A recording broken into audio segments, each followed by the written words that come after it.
Well, hi. Thanks for joining us today. I'm so excited that you're interested in making your own smoker. Smoked meat's delicious. Smoked salmon's my favorite. I've made my own bacon, nitrate free, and it's really worth the effort. So, pretty simple. I've made myself a smoker out of 2 terracotta pots. Basically what I bought was 1 terracotta pot here, another one that has the same diameter, and I'll show you how it goes together. And then the third item was basically just a simple 1-burner electric element, which you unscrew the bottom piece here, it comes apart. There's an element underneath here with wires that attach to this control piece. The wire's connected here. But basically I took those wires off. There were a couple of wires connected to some LEDs. I cut those off as well. And then come on in and I'll show you what I did. So can you see in here? This is the electric element. It's a 1200 watt electric element or 1100 watt electric element. And this is the original wiring for it. I've borrowed these are the heat shields here, so that when the smoker's running, the plastic wire that's inside that sheath doesn't burn up. And it comes through. As you can see, I've drilled a small hole in the side. You could run these out the bottom, but I find it's easier to make it work coming out the side. And then the last thing I bought was this. You don't need it. This is the digital temperature controller made in China. I don't know who fucking makes it, but anyways, this is the temperature controller. It's basically got 2 ports for your load. That would be these 2 white wires that run to your element. Power cord, it goes in slot 3 and 4. And then this sensor wire is this black wire here in my hand. This is the sensor. And that goes in 5 and 6. And if you just hit pause, I'll show you basically how you put it all together and bits and pieces, and we'll show you firing it up. Hey, welcome back. While you were away, I cleaned the smoker really well, all the bits and pieces, including this is the smoking pan. So I've soaked some chips in here. This is just a stainless steel pan. Don't use anything that's got non-stick coatings or paint on it. So just simple stainless steel pan. I'm going to put that down right on the element. Try and center it a little bit within the smoker. The next piece, these are all bought at the dollar store, by the way.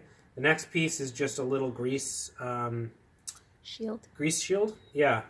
Unscrewed the lid, and that just sets right down in there. And basically what this does is it catches any big drips of grease or water or anything like that from falling down and burning in the chips. The last piece is the meat. I'll just grab that. And we're back with some soon-to-be smoked salmon. So that's some sockeye salmon, wild BC, fresh caught, all that jazz. Previously frozen. It was, I did a salt rub, equal parts salt, brown sugar, a little bit of maple syrup, and some black pepper. And it sat in that for about 45 minutes until the meat has a firmness similar to cooked meat. And it's just given off some liquid. So this, again, a dollar store find, just standard stainless steel cooling wire rack. And I just turned up the corners. They make good handles, as well as then the meat sits right down in here. And this is strong enough to take a brisket or a big chunk of meat. Obviously a 6x6 piece of bacon works really well too. So the meat was cured for 45 minutes, then I rinsed it off, put it on this nice clean rack, put it in the fridge for 3 to 4 hours. It could go overnight. And the very edge of the meat, the surface, has now a patina on it, which is like a sticky, it basically creates a very sticky surface which the smoke will stick to, and that's what you want. So we've now loaded everything up. Plug her in. She is live. So you see here, the heat thing comes on. It just clicked on. It's currently 54 degrees outside. And we'll put the lid on.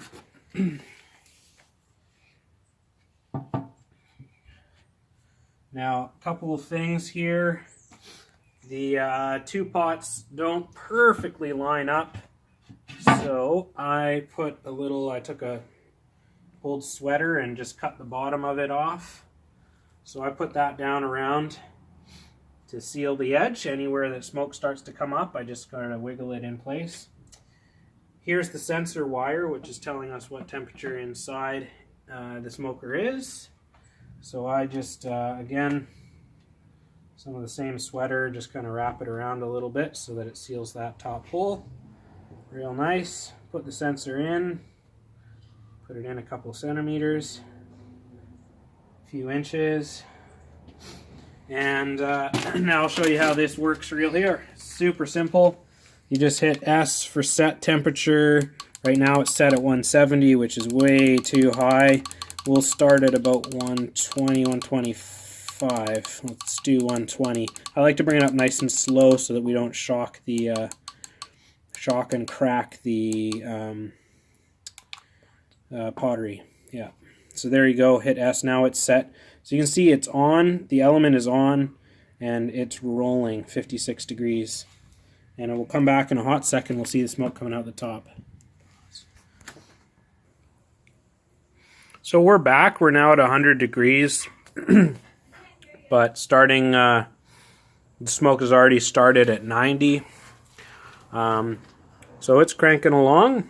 Just open that up. You can see the smoke coming out the top.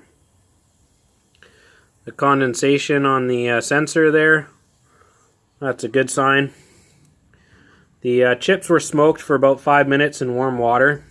And then I usually add a small little amount of dried chips so that when this first starts you get a little burst of initial smoke going, and that's all there is to it. It's really straightforward. Makes a great smoker. I can smoke pretty much anywhere from 100 degrees and up, so not cold smoking, but pretty nice low temperature smoke. And yeah, basically a pretty simple. Buy 1-2 pots. And again, this bad boy, and then the controller.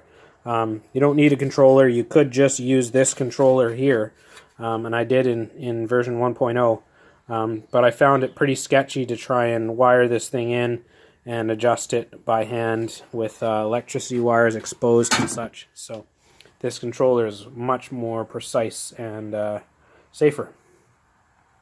All right, happy smoking.